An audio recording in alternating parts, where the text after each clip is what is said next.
में आपको बड़ी वेल्थ क्रिएट करके दे सकते हैं, क्योंकि एक ही नाम में आप कितना 100% all eggs in one basket तो नहीं हो सकता ना। आपको तो नई नई चीजें, अब अदानी पावर था, उसको मैं मान रहा था कि एक साल में धीरे धीरे 900 रुपए जाएगा तो मल्टीपल इन एंड आउट की अपॉर्चुनिटी मिलेगी। वो भाई साहब 3 दिन में 50% करके चले गए, तो अब वो वैक्यूम क्रिएट हो गया कि नया शेयर लेके आओ, तो वहां से फिर नए शेयर निकल के आ रहे हैं। तो ऐसा कुछ नहीं है कि ये स्टॉक हमारी वॉच लिस्ट में नहीं है, ये सबके पास भरे पड़े हैं इसलिए, और रेगुलर उसमें ट्रेडिंग ऊपर नीचे होती रहती है, इसलिए उसको हमने अपनी लिस्ट में इंक्लूड नहीं किया है। चलिए अगला सवाल ले लेते हैं और वो पूछते हैं, आज तो वो रॉकिंग पर्सन हमारे साथ में है, आपको रॉकिंग पर्सन बोल रहे हैं वो, please suggest me on Bikaji foods at 792 and TI at 477। अभी TI Tilak Nagar industry, TI में फ्लैग पैटर्न बना था, मतलब बना है, इसने 3 हफ्ते में स्टॉक में रैली दी थी, 3 हफ्ते में 55% की, उसके बाद से 3, 6, 9, 12, 13 हफ्ते हो गए कंसोलिडेशन की। जब तक टीआई तिलक नगर इंडस्ट्री 435 के ऊपर क्लोजिंग बेसिस पे सस्टेन कर रहा है, मैं मान के चल रहा हूँ कि ये कंसोलिडेशन कंटिन्यू रहेगी, और इवेंचुअली जब भी ये स्टॉक अपने 6 हफ्ते का हाई 485 के अराउंड है उसका ब्रेकआउट नहीं देता है, तब तक कंसोलिडेशन बनी रहेगी। और जैसे ही ब्रेकआउट मिला 485 के ऊपर का, 700 750 रुपए तक का टारगेट आप आराम से पकड़ के चलिए। तो मेरे को तिलक नगर इंडस्ट्री बहुत अच्छा लग रहा है। बीकाजी फूड बाउंस बैक कर सकता है 800 810 रुपए तक, बट बहुत अच्छा स्टॉक नहीं है, मैं बाइंग नहीं रिकमेंड करूंगा। एक बार निफ्टी का चार्ट दिखा दीजिएगा प्रोड्यूसर साहब, अगर आप मुझे सुन रहे हैं तो। निफ्टी जो है अब सिर्फ 50 अंक पर कामकाज करते हुए, तो इट्स थोड़ी बहुत मुनाफा वसूली, जैसे कि आपको प्रोग्राम के शुरुआत में ही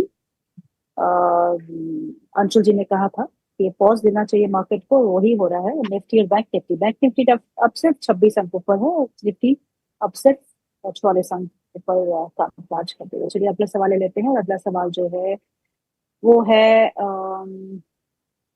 ब्रिजेश राय जी का। वो पूछते हैं अरविंद फैशन के बारे में। अरविंद फैशन के शेयर है उनके 563 रुपीज पे बाय किया है, क्या करना चाहिए? अरविंद फैशन हमको अच्छा लगता है, 491 रुपए नीचे, मतलब इसमें वीकली चार्ट पे अगर आप देखेंगे तो एक कैंडल बनी थी 28 जुलाई को जिसका हाई है 562 रुपए 55 पैसे और लो है 491 रुपए। 28 जुलाई वाली कैंडल के अंदर ही ऑलमोस्ट पूरा काम चल रहा है। एक बार हाई स्वीप किया है 15 सितंबर को, उस स्वीप का टारगेट कैंडल लो था 491 जो ऑलमोस्ट टेस्ट हो गया है। इस रेंज में और समय काट सकता है 4 से 8 हफ्ते, बट इवेंचुअली जाना स्टॉक को ऊपर ही है। 562 रुपए का ब्रेकआउट लेके 700 रुपए इसको जाना है। तो मैं जब तक 491 के ऊपर है तब तक मैं बुलिश हूँ। 491 के नीचे मे बी मैं अवॉइड की लिस्ट में डालूंगा, मैं बेरिश नहीं हूँ, क्योंकि अगर 491 का लो स्वीप किया, जैसे हाई स्वीप करके रिटेल को ट्रैप किया है, इनकी पूरी फ्लश सेलिंग 491 के नीचे आएगी। 491 के नीचे माल अगर हल्का हो जाता है तो उसके रिक्लेम होने पे मैं डबल क्वांटिटी बाई करता, जो मैं ब्रेकआउट पे बाई करता। अगर मान लीजिए ब्रेकआउट 562 पे मुझे 100 बाई करने होते, तो ये लो स्वीप होने पे मैं 200 बाई करता, क्योंकि एकदम हल्का स्टॉक हो जाता। तो मैं दो ही चीज देख रहा हूँ, या तो 491 के नीचे ट्रैप बनाए, वीक लॉन्ग से एलिमिनेट करके वापस ऊपर आए तो बाई करूं, या 562 का ब्रेकआउट दे दे। अगर स्वीप हुआ तो डबल क्वांटिटी, अगर जस्ट प्लेन वेनिला ब्रेकआउट आया तो 1x क्वांटिटी, बट जाना इसको 700 रुपए है। चलिए एक भी स्पीच में हमारे प्रोड्यूसर साहब हमको पीओसीएल का एक बार फिर से चार्ट दिखा दीजिए। पॉन्डी ऑक्साइड करके ये स्टॉक है, इसके रिजल्ट्स काफी अच्छे आए हैं और प्रदीप ने इसको ब्रेकआउट स्टॉक की तरह दिया था, और ये स्टॉक ने जो है प्रदीप के टारगेट्स को हिट कर दिया है, और इस स्टॉक इस समय 8.5% ऊपर कामकाज करते हुए 8.5% अप। तो ये हमने डिस्कस किया था अपने first half of the programme में। अगला सवाल ले लेते हैं। अगला सवाल जो है वो शैलेंद्र सिंह जी का है। वो पूछते हैं सागर सीमेंट के बारे में। सागर सीमेंट के उनके पास शेयर है जो उन्होंने 252 रुपए में खरीदे हैं। आपसे 1 साल का व्यू लेके वो इसमें निवेशित है, आपसे राय पूछते हैं। देखिए, 1 आध साल में अगर टेक ओवर कैंडिडेट बन जाता है तो फटाफट चल जाएगा, लेकिन 2 से 3 साल का प्ले है ये, 1 साल का तो नहीं है, क्योंकि धीरे धीरे कोई भी सीमेंट कंपनी अगर एक्वायर करती है तो एक को एक्वायर करती है, उसका पूरा प्रोसेस कंप्लीट करती है, फिर दूसरे पे बढ़ती है। तो अभी 2-3 साल तो लगेगा, 2 साल तो है समय कि नई कोई एक्विजिशन आए, बट इवेंचुअली जैसे आपकी कैपेसिटी, मतलब डिमांड है और कैपेसिटी एक्सपेंशन, नहीं नए प्लांट लगाने में बहुत समय लगता है, तो अल्टीमेटली आपको mid cap small cap company buy ही करना पड़ेगी, इनऑर्गेनिक ग्रोथ ही करना पड़ेगा सीमेंट में। उस हिसाब से मेरे को कहीं भी 1 साल अगर आप पकड़ रहे हैं तो 400 का टारगेट पकड़ लीजिए, 3 साल का समय देंगे तो बम्पर पैसा बन सकता है। अगला सवाल जो है वो है पूजा पूजा नंदा का। वो पूछती है Black Buck at 702 buying hold hold रखूं या बेचूं, और वारे रिन्यूएबल्स पे आपका क्या टारगेट?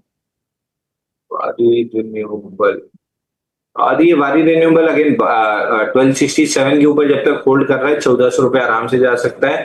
पैटर्न ठीक है, इसको एक बार होल्ड कर सकते हैं। ब्लैक बक में मल्टीपल इनसाइड बार की फॉर्मेशन है, एकदम ड्राइड अप वॉल्यूम पे कंसोलिडेट कर रहा है, तो यहाँ से मान के चलिए कि 850 रुपए तक के टारगेट दिख रहे हैं। हम 2 बार बाई दे चुके हैं, तीसरी बार भी हमारा ओपन है अभी, क्लाइंट जिसमें लॉन्ग हो सकते हैं। तो 800 रुपए पहुंचने तक हम छोटे छोटे अपने 7-8% की ट्रेड करते रहेंगे इसमें। जी, अगला सवाल ले लेते हैं, और वो सवाल है विवाह जैन जी का। वो पूछती है जुनिपर होटल के बारे में। क्वांटिटी उनके पास शेयर जो एवरेजिंग करके उनका प्राइस आ रहा है वो आ रहा है 379 का। Want to sell the share but not in loss, for that what to do? Loss में नहीं बेचना चाहती, तो वो आपसे पूछ रही है कि ये मुझे क्या करना चाहिए। लॉस में नहीं बेचना है तो शांति से डीमैट में रख के छोड़ दीजिए, आराम से 345 आएगा तब बेच लीजिएगा। 266 का लो ट्रैप करके स्वीप करके ऊपर आ चुका है, तो मोस्ट लाइकली वीक लॉन्ग्स जो थे उनके स्टॉप्स निकल चुके हैं। अब भी यहाँ पे एक्यूमुलेशन स्टार्ट होती है, बेस बनता है, तो 345 का टारगेट जाएगा। भाई धीरे धीरे करके उसको जाना 400 रुपए है। अब जल्दी जाएगा देर से जाएगा, 6 महीने का टारगेट 9 महीने में करेगा कि 3 महीने में, ये तो धीरे धीरे डेवलपमेंट पे डिसाइड करेगा, मतलब पता चलेगा। बट जाना उसको 398 है, ये पक्की बात है। अगला सवाल जो है वो है पुष्पेंद्र पंडित जी का। वो पूछते हैं इंडसइंड बैंक के बारे में। इंडसइंड बैंक के शेयर हम उनके पास 730 के रेट में लिए हैं। अब मुझे क्या करना चाहिए? 1 साल के लिए वो रह सकते हैं लिमिट। देखिए, मैनेजमेंट नया कोई लफड़ा नहीं करता है, तो आप मान के चलिए कि 800 जा रहा है, 800 निकलता है तो 920 रुपए तक जा रहा है। प्रॉब्लम वही है कि कॉर्पोरेट गवर्नेंस वाली दिक्कतें और ये सारी चीजें, इसलिए मैं एक्सिस बैंक ही प्रेफर कर रहा हूँ, आईसीआईसीआई और एचडीएफसी। जिसमें एक्सिस बैंक अगेन मैंने लास्ट वीक, 2-3 दिन पहले जब रिजल्ट आना था परसों, तब भी यही कहा था कि रिजल्ट 19-20 चाहे जैसा है, स्टॉक में पॉजिटिव रिएक्शन आएगा, और पॉजिटिव रिएक्शन है पिछले 2 दिन से। तो वो 1400 रुपए जाते हुए दिख रहा है, यहाँ से आराम से 1400 रुपए जाएगा। ऑन द डिप्स धीरे धीरे एक्यूमुलेट करके चलिए। ओके, अगला सवाल है लक्ष्मी नारायण मिश्रा जी का। वो पूछते हैं जेएसडब्ल्यू इंफ्रा, उनकी बाइंग एवरेज प्राइस है 327। क्या आप इस पे क्या एडवाइस देंगे अंशुल जी? देखिए, हमारे लिए एक्यूमुलेशन जोन 295 से 277 के बीच में है, जहाँ पे हम धीरे धीरे अपने क्लाइंट्स के लिए स्टॉक एक्यूमुलेट कर रहे हैं। जब जिसके पास जैसा पैसा आता जाता है या एसआईपी करके रखते हैं, वो अपना एक्यूमुलेट कर रहे हैं। 700 रुपए तक का टारगेट हम पकड़ के चल रहे हैं स्टॉक। ओके, अगला सवाल जो है वो है शिवांश का। वो पूछते हैं बीकाजी फूड के बारे में अब बात कर चुके हैं शिवांश जी, आप इसकी रिकॉर्डिंग जरूर देखिएगा। दूसरा क्रॉस क्रॉस एट 227, ये हमेशा आपसे पूछते हैं ये क्रॉस पे सवाल, लेकिन एक्ट करते हैं या नहीं करते मुझे नहीं पता। तो क्रॉस एट 227 क्या करना चाहिए? देखिए, 211 का ब्रेकआउट फेल हुआ था, वहां से लॉन्ग लिक्विडेशन का टारगेट 187 था। 187 के नीचे आके कल वहीं से रिजेक्शन आया है, तो अगला लिक्विडेशन का टारगेट आता है बेस का लो विच इज एट 159। तो यहाँ से अगर 1-2 दिन में 3 दिन में 187 रिक्लेम नहीं हुआ, तो फिर 159 तक स्टॉक आराम से नीचे आ सकता है। राहुल जैन का सवाल है। वो पूछते हैं जिंदल ड्रिलिंग के बारे में। जिंदल ड्रिलिंग में फ्रेश एंट्री इस करंट मार्केट प्राइस पे हो सकती है या नहीं? बिल्कुल नहीं, कंप्लीट डाउन ट्रेंडिंग स्टॉक है। क्लाइमेटिक मूव के बाद नीचे आ रहा है। 522 इस क्लाइमेटिक मूव का पहला टारगेट है, तो फिलहाल 522 दिख रहा है। ऊपर 920 के पास फील्ड ब्रेकआउट था, वहां से टारगेट 522 खुला था जो अभी टेस्ट नहीं हुआ है, तो 522 तक तो आते हुए दिख रहा है। ओके, नीरज का सवाल है। वो पूछते हैं अंशु सर, मेरे पास कॉनकॉर के 50 शेयर है जो मैंने 741 के भाव पे खरीदे हैं, 15 महीने से होल्ड कर रहा हूँ, और टाटा टेक और टाटा स्टील से निकल जाना चाहिए या होल्ड करें? तो 3 स्टॉक्स के बारे में आपसे पूछ रहे हैं अंशु। टाटा टेक तो मेरे पर्सनल पोर्टफोलियो में, तो मैं buy sell stop loss target की सलाह नहीं दूंगा। किसी दिन निकला तो फिर भले डिस्क्लोजर या डिस्क्लेमर तो मैं तुरंत ही दे दूंगा। बट टाटा स्टील में जो ब्रेकआउट है, ब्रेकआउट के बाद इंस्टीट्यूशन वॉल्यूम नहीं है, और ब्रेकआउट के दिन भी मैं बोल रहा था कि इंस्टीट्यूशन वॉल्यूम नहीं है, मेरा भी इंटरेस्ट नहीं आ रहा है। और आप देखिए धीरे धीरे टाटा सन्स का झगड़ा अब पब्लिक में आने लगा है। अगर ये लंबा खींचा तो मैं टाटा ग्रुप से हाथ खींच लूंगा पूरी तरीके से, माल बेच के कैश पे आ जाऊंगा। कहीं दूसरी जगह इन्वेस्ट कर लूंगा, क्योंकि पिछले झगड़े में बड़ा खराब एक्सपीरियंस रहा अनिल वर्सेस मुकेश का, जो रिलायंस नहीं चला 7-8 साल, तो मैं इतना 7-8 साल नहीं वेट कर पाऊंगा। तो प्रॉफिट हो या लॉस, मैं अपनी कैपिटल खाली करके दूसरी जगह शिफ्ट कर लूंगा, अगर 1-1.5 महीने में ये चीजें रिजॉल्व होके पूरी तरीके से वापस बैक टू बिजनेस नहीं लौटता टाटा सन्स। अगर ऐसा नहीं होता है तो हर बिजनेस हैम्पर होगा, और मैं अपनी कैपिटल ऐसे लोगों को नहीं दूंगा जो आपस में झगड़ रहे हैं। तो आई वुड बी आउट, और जिस दिन मैं होऊंगा उस दिन मैं आपको बता भी दूंगा। तो टाटा स्टील अभी मेरे को नहीं लग रहा कि बाई करके चलना चाहिए। इसके सामने हिंडाल्को ले सकते हैं, वेदांता ले सकते हैं, बट अगर लेना है तो टाटा स्टील में कोई बुराई नहीं है। बस टाटा सन्स का झगड़ा वो सड़क पर, ये ना होना कि घर का झगड़ा अभी जी मीडिया में आया है बाद में सड़क पे आ जाए, तो फिर वो करेक्ट। बहुत खराब हो जाता है। तो ये ना हो तो फिर दोनों स्टॉक आपको होल्ड करके रखना चाहिए। चलिए, आपकी जो संवत 2082 की लिस्ट है उस पर भी बात करेंगे, लेकिन एक सवाल ले लेती हूँ। संदीप का सवाल है, वो पूछते हैं उनके पास कजारिया सेरेमिक्स के स्टॉक है, 39 क्वांटिटी है, 1260 के भाव पे लिया है। क्या ये स्टॉक चलेगा रिजल्ट के बाद? रिजल्ट तो नहीं आया। देखिए रिजल्ट तो ठीक आया, 58% का ईपीएस ग्रोथ है, 2% का सेल्स ग्रोथ है, और मार्जिन जो 11, 9, 8 थी वो पिछले 2 क्वार्टर में बढ़ के 13 और 14% हुई है। मार्जिन भी सुधरी है, सेल्स भी हल्का सा बढ़ा है, और बढ़ी हुई मार्जिन पे 2% की बढ़ी हुई सेल्स ने 58% ईपीएस ग्रोथ दिया है against same quarter last year. तो स्टॉक में ग्रोथ तो आ रही है, और पैटर्न भी बना हुआ है, लगभग 240 दिन का राउंडिंग कप कैंडल पैटर्न बना हुआ है, जिसका ब्रेकआउट आता है। प्रीएम्प्टिव ब्रेकआउट तो आज ही बना है, लेकिन चल नहीं पाया, मे भी रिजल्ट के बाद लोग प्रॉफिट बुकिंग करते हैं, उस वजह से वो एक्स्ट्रा लिक्विडिटी का प्रेशर है। इवेंचुअली 1302 के ऊपर जैसे ही निकलेगा, स्टॉक करीब करीब 1600-1700 रुपए तक का टारगेट खोल देगा। तो महंगा खरीदिए 1300-1305 में, महंगा रोए एक बार, सस्ता रोए बार बार, तो सस्ता खरीदेंगे और सस्ता बिकेगा। महंगा खरीदिए 1300-1305 के ऊपर, एकदम महंगा खरीदिए, फिर एकदम महंगा बेचिएगा 1600-1700 रुपए में। जी चलिए, अब आपकी लिस्ट पर चलते हैं। अब हम इतने समय से इंतजार कर रहे हैं कि अंशुल जी अपने स्टॉक्स देंगे। चलिए अब शुरुआत करते हैं, बताइए कौन से शेयर खरीदने हैं संवत 2082 में? देखिए मैं हर बार दिवाली टू दिवाली पिक बनाता था, इस बार हम लोग ने थोड़ा सा अलग किया है, क्योंकि लगभग सभी लोग वही करते हैं, हम लोग भी वही करते थे, तो इस साल थोड़ा सा पैटर्न चेंज किया है।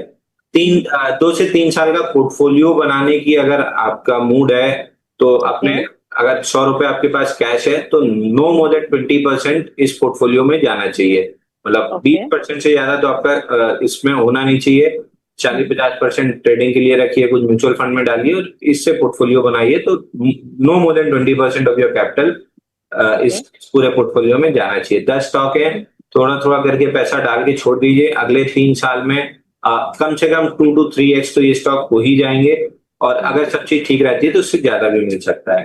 पहला स्टॉक है E2E नेटवर्क, ये मैंने दशहरा में भी रील बना के दिया था, वहां से 20% चला था, फिर ठंडा हुआ है। E2E नेटवर्क आप ले सकते हैं।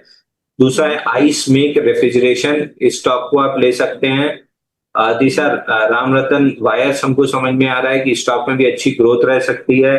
तीसरा फार्मा, अजंता फार्मा में जैक्सन पाल फार्मा, ये हमको बहुत पहले से पसंद है।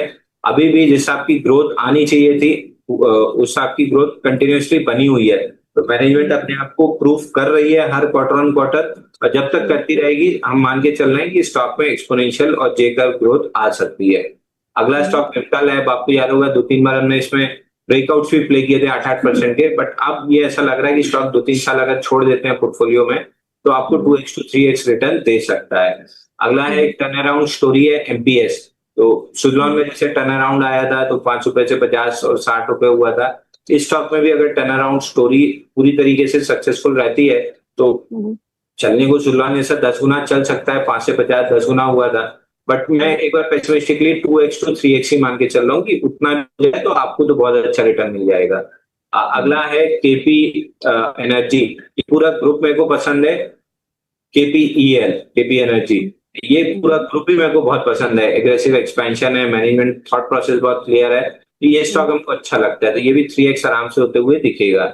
इसके बाद स्टील कास्ट एक शेयर है, जहाँ पे वैसे भी मेटल सेक्टर पे मैं बुलिश हूँ, तो स्टील कास्ट में भी लंबी तेजी आ सकती है। मेटल में हम ट्रेडिंग टाटा केमिकल केमिकल्स में हम ट्रेडिंग टाटा केमिकल में करते हैं, 900 से 1000 रुपए की रेंज बार बार नीचे लेना ऊपर बेचना, बट इन्वेस्टमेंट 2 से 3 साल के लिए अगर छोड़ना है तो आपको फिनोटेक्स केमिकल्स लेके छोड़ना चाहिए, इसमें लंबा पैसा बनेगा। इसके बाद आइए Vardhman special steel, again middle sector का काउंटर है वर्धमान स्पेशल स्टील। यहाँ भी 2 to 3x की कम से कम प्राइस अप्रिसिएशन आपको मिल सकती है अगले 3 साल में। एलुआलिया फ्लोराइड, ये भी स्टॉक हमको अच्छा लग रहा है, यहाँ पे भी 3x तक की ग्रोथ मिल सकती है। और लास्ट है कंट्रोल प्रिंट, इस स्टॉक में भी 2 to 3x की अगले 2 से 3 साल में ग्रोथ दिख रही है। इस पूरी लिस्ट में अगर आप कान पे बंदूक रखे हुए बोले कि केवल एक ही स्टॉक ले सकते हैं, तो मैं इन्हें केपी एनर्जी जाके खरीद लूंगा, क्योंकि मेरे को मैनेजमेंट और उनका थॉट प्रोसेस बहुत पसंद है। एकदम क्लीन थॉट प्रोसेस है, जैसे मेरा एकदम क्लीन है, स्टॉप लॉस कट रहा है तो एग्जिट करना है, टारगेट मिल रहा है तो एग्जिट करना है। तब ये अपने आप को, आदमी सबसे ज्यादा अपने आप से झूठ बोलता है, कोई किसी को मतलब कोई किसी से झूठ नहीं बोलता है, हर आदमी अपने आप से सबसे ज्यादा झूठ बोलता है। खरीदते समय हम ये बोलते हैं कि मैं ट्रेडिंग के लिए स्टॉप लॉस लगा के ले रहा हूँ, स्टॉप लॉस आने के बाद हम अपने आप को कहानी सुनाने लगते हैं कि अब मैं 2 साल रख सकता हूँ, मेरे पास पैसे की कमी नहीं है, इस पैसे की मेरे को जरूरत नहीं है। तो ये अपने आप से झूठ बोलना अगर आप बंद कर दें तो आप स्टॉक मार्केट में प्रॉफिटेबल हो जाएंगे। तो मैं अपने आप से झूठ नहीं बोलूंगा, अगर इस 10 स्टॉक में मुझे केवल एक स्टॉक खरीदना होगा, मैं केपी एनर्जी खरीदूंगा। और टारगेट क्या होगा अंशुल केपी एनर्जी का? देखिए मैं तीनों स्टॉक मतलब 10 स्टॉक में मान के चल रहा हूँ कि एटलीस्ट पेसिमिस्टिक बेसिस पे 3x यहाँ से हो जाने चाहिए। और टारगेट हमारे और बड़े हैं, बट हम अभी फिलहाल इतने में, फिर क्वार्टर ऑन क्वार्टर रिजल्ट जैसे आते जाएंगे, अगर कहीं किसी में खराब आना चालू हुआ तो उसको हम ड्रॉप भी कर देंगे, प्रॉफिट हो या लॉस बुक करके ड्रॉप कर देंगे। लेकिन अगर क्वार्टर ऑन क्वार्टर रिजल्ट जैसा मान के चल रहा है ऐसे चलते रहे, 25% का विलियम ओनिल का टारगेट है, उतनी ग्रोथ अगर स्टॉक्स में आती रही तो आराम से सिकुलर फुल रन में चलते रहेंगे, तो बहुत टारगेट लगाने की जरूरत नहीं है, quarter on quarter trailing stop loss लगा के चलते रहिए।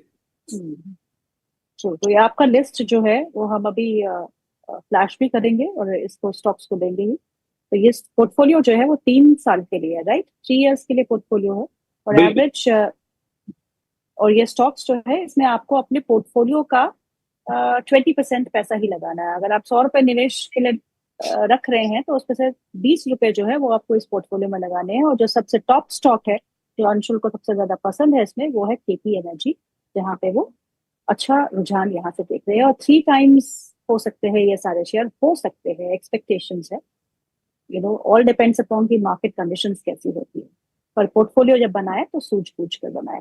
तो अंशुल, अब ये तो रहा ये आपका पोर्टफोलियो, पर एक सवाल जो आपसे बहुत लोग अभी पूछ रहे हैं और मेरी लिस्ट में बार बार आ रहा है, वो है जेएसडब्ल्यू इंफ्रा।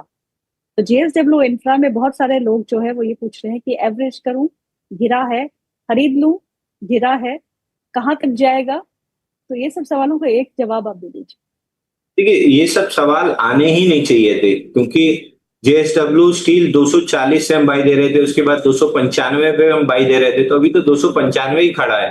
तो आई डोंट नो किसने आपसे 320 330 ऑल टाइम हाई जाने पे खरीदने को कहा था, क्योंकि ऑल टाइम हाई से प्रॉफिट बुकिंग आती है, जो आज ही एविडेंट है कि bank Nifty all time high hit की है तो वहां से प्रॉफिट बुकिंग आ रही है। तो ये तो हमेशा ही एविडेंट होता है ना। तो ऑल टाइम हाई के पास या तो उसके ब्रेकआउट पे खरीदिए, वो टच करने पे थोड़ी खरीदा जाता है। ब्रेकआउट ऑल टाइम हाई निकल जाए तो उसके बाद जब कंसोलिडेट करके नया बेस बनाए तब खरीदिए, या फिर पुल बैक मिले जैसा कि आ रहा है तो उसके बाद खरीदिए। तो हम तो अपने जो भी क्लाइंट्स का ऊपर माल बेचा है उनका नीचे खरीद रहे हैं, जिनको फ्रेश खरीदना है उनका 317 रुपए से खरीदते आ रहे हैं। 277 अगर मिल जाएगा तो हम और खरीदेंगे, और थोड़ी डिप मिल गई तो हम और ज्यादा शेयर खरीदेंगे।